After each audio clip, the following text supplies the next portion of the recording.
인간도 동물이다. 그래서 이 세상은 정글에 가깝다. 믿을 만한 사람도 있고 믿지 못할 사람도 있다는 말이다. 인간의 본성은 그렇게 중요하지 않을 수 있다. 다만 살면서 그 도화지에 결국 어떤 그림이 그려졌느냐가 더 중요한 것이다. 이런 의미에서 우리는 성선설이라는 다소 비현실적인 시각에서 벗어날 필요가 있다. 대신 인간 세상도 동물의 세계에 가깝다고 보는 보다 현실적인 관점이나 혹은 성악설의 관점에서 사람을 대하는 것이 좋다.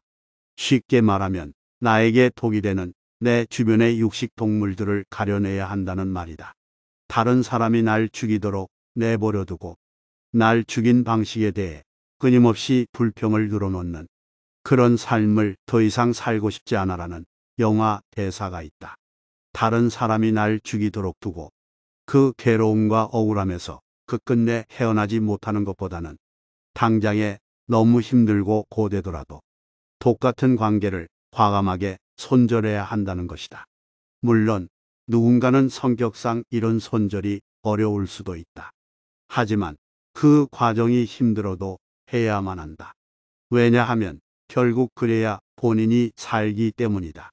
손절은 잘못된 행동이기 때문에 불편한 게 아니라 그저 성격 자체가 관계를 최우선으로 생각하는 성격이라서 그런 것일 뿐, 나에게 고통을 주는 성격이라면 때로는 나를 위해서 성격을 역행해야 할 필요도 있는 법이다. 손절해도 불편, 안 해도 불편이라면 나를 위한 선택을 하고 불편한 쪽이 100배는 더 나은 선택일 것이다. 그렇다면 어떤 상황에서 인간관계를 정리해야 할까? 지금부터는 손절을 고려해 봐야 하는 사람의 유형 17가지에 대해 제시해 보겠다. 첫 번째, 자기가 필요할 때만 연락한다. 어쩌다 연락 오면 안부도 묻지 않고 부탁부터 말한다. 부탁을 들어주기가 곤란해서 거절해도 무리해서 계속 조른다. 내가 부탁만 들어주는 존재같이 느껴진다면 관계를 고민할 시기다. 저기 미안한데와 같이 무엇인가 오랜만에 연락해서 부탁을 하거나 도움을 요청할 것 같은 분위기로 시작되는 대화가 이제는 무섭다. 두 번째, 지갑을 안 들고 다닌다. 만나면 첫 대사가 나 오늘은 돈 없어 라고 말하는 사람이 있다. 불가피하게 형편상 그런 것은 이해할 수 있다. 하지만 평소에는 하고 싶은 것 다 하면서 유독 나를 만날 때만 돈이 없다. 나에게 밥 한 끼 혹은 차 한 잔 사지 않는다면 그 사람과의 관계에 대해 고민할 필요가 있다. 세 번째, 종교나 혹은 정치적 신념을 강요한다. 사람은 누구나 종교나 정치적 신념이 다르기 마련이다. 그리고 어느 정도 나이를 먹고 가치관이 형성된 사람이 뒤늦게 자신의 신념을 바꾸는 것은 여간 쉬운 일이 아니다. 그럼에도 불구하고 타인에게 자신의 종교나 신념을 강요하는 사람이 생각외로 많다. 좌파냐 우파냐부터 해서 신을 믿고 안 믿고까지. 이것들은 그저 관점과 시각의 차이일 뿐, 세상에는 절대적으로 옳고 반드시 정답인 것은 생각외로 그리 많지 않다. 누군가 나의 신념을 있는 그대로 존중해 주지 않거나 혹은 이를 지속적으로 비판하는 일이 생긴다면 그 사람과의 관계 정리를 진지하게 고려해 볼 타이밍인 것이다. 네 번째, 자기 자랑이 심하다. 무엇인가 나보다 우위에 있다는 듯 만나면 자기 자랑만 늘어놓는 사람이 있다. 누구나 좋았던 순간이 있고 자랑하고 싶은 일이 있지만 그것이 과하면 피곤해질 수 있다. 또 빈번한 자기 자랑의 이면에는 나를 경쟁 상대로 생각하거나 아니면 나보다 잘나고 싶어하는, 겉으로는 드러나지 않는 일종의 경쟁심과 열등감이 숨겨져 있기도 하다. 서로의 좋은 일을 공유하고 칭찬하는 것은 분명 관계에 도움이 되지만 그것이 일방적이거나 너무 잦다면 그 속에 숨겨진 메시지를 잘 읽어낼 필요가 있다. 그리고 무엇보다도 다른 사람의 잘된 이야기를 들으면 자연스레 시기하고 질투하는 감정이 생겨나는 것이 인간이다. 현명한 사람은 자랑하고 싶은 일이 있어도 상대의 상황과 처지를 고려하여 박탈감을 느끼지 않는 수준으로 좋게 표현할 줄 안다. 그리고 웬만해서는 이런 자랑을 하지 않으며 묵묵히 함구하는 법을 안다. 다섯 번째, 같은 고민을 반복해서 말한다. 고민을 털어놓는 것은 조언을 듣고 싶은 이유이기도 하다. 만나면 응석을 부리는 어린아이같이 매번 똑같은 고민을 말하는 사람이 있다. 또한 답을 정해놓고 물어보는 답정너 유형도 여기에 속한다. 어차피 조언을 해봤자 듣지도 않고 그냥 말이 하고 싶은 것 그 이상 그 이하도 아니다. 그것이 쌓이다 보면 전화기에 그의 전화번호만 떠도 짜증이 밀려온다. 그래도 거절할 수 없어서 받고는 하지만 역시나 똑같은 고민을 털어놓기 바쁘다. 여섯 번째, 만나면 우울한 이야기만 한다. 현대 사회를 살면서 우울하지 않은 사람은 드물다. 하지만 만나면 더욱더 우울함을 들게 하는 사람이 있다. 밝은 이야기로 함께 으쌰으쌰하고 싶지만 매번 자신의 우울함만 계속해서 해소한다. 밝은 이야기로 함께 힘을 얻고 싶지만 오히려 힘이 쭉 빠지는 기분이 든다. 만남의 횟수를 줄이거나 나도 그런 사람이 아닌지 반성해 볼 필요가 있다. 일곱 번째, 남의 고민은 가볍게 여긴다. 사람이 각자 느끼는 삶의 무게는 다르다. 자신의 고민만 중요하고 내가 하는 고민에 대해서는 그런 걸 가지고 뭘 그래, 혹은 내가 너무 나약해서 그래, 혹은 내 고민에 비하면 그건 고민도 아니야 등과 같이 말하는 사람하고는 계속해서 나의 고민을 나눠야 할지 진지하게 고민해 봐야 할 것이다. 물론 당신이 반복적으로 고민을 말했는지에 대해 생각해 볼 필요가 있다. 여덟 번째, 나와의 약속을 쉽게 여기고 가볍게 생각한다.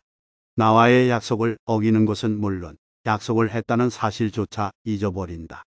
상습적으로 약속을 어기는 사람과의 관계는 하루빨리 정리하라. 당신은 존중받을 권리가 있는 사람임을 잊지 말라. 아홉 번째, 이제는 만나면 괴롭다는 생각이 든다. 약속을 정하면 취소가 되길 바라는 마음이 들고 만나도 재미도 없고 핑계를 대서라도 집에 가서 쉬고 싶다. 이러한 기분이 들면 그 사람과 더는 관계를 유지할 필요가 없다는 신호다. 열 번째, 나의 외적인 모습에 나를 만난다. 사람의 관계는 냉정하게 말하면 비즈니스 관계일지도 모른다. 다만 나의 겉모양만 보고 나를 좋아하는 사람들이 있다.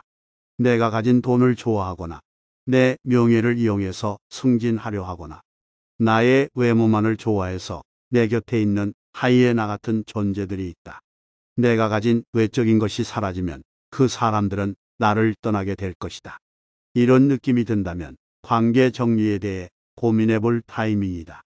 11번째, 나에게 끊임없이 집착한다. 이런 유형의 사람들은 관계의 탈을 쓴 집착꾼들이다. 집착은 자신과 타인을 파괴시킨다. 멈출 수가 없다. 집착은 상대에 대한 사랑과 존중이 아닌 소유하려는 이기적인 욕망일 뿐이다. 배고픈 돼지가 음식을 탐하듯 말이다. 12번째, 사람을 깔보는 행동을 한다. 요즘 갑질하는 사람들이 많다.